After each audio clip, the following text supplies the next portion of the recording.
Hi అండి, ఈరోజైతే కాకరకాయల కూర సింపుల్గా చేసుకుందాము. దానికి కావాల్సిన పదార్థాలు, కాకరకాయ అయితే ఇలా కట్ చేసి పెట్టిందాను. ఇప్పుడైతే దానికి కావాల్సిన పదార్థాలు చూద్దాము. చెనిగింజలు, కొబ్బరి, ఎర్రగడ్డ, తెల్లగడ్డ, 2 టమాటాలు, కాకరకాయ వేసుకుందాం. ఇప్పుడైతే మసాలా అంతా మిక్సీకి వేసుకున్నాను. నీళ్ళు కొంచెం, వాటర్ కొంచెం వేసుకొని మిక్సీ పట్టుకున్నాం మసాలా. ఇదైతే కొంచెం ఉప్పు వేసుకున్నాము. ఎందుకంటే ఇతర ఫ్రై అయినాయి కాకరకాయ. ఇప్పుడైతే మసాలా రుబ్బు పెట్టుకున్నాం కూడా, మసాలా వేసేసుకున్నాం.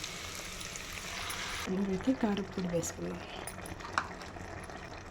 ధనియా పొడి, పసుపు పొడి.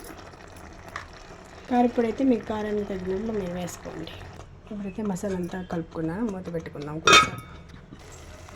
ఇప్పుడైతే బాగా ఫ్రై అయిపోయింది. ఇప్పుడైతే చింతపండు నీళ్ళు వేసుకున్నాం.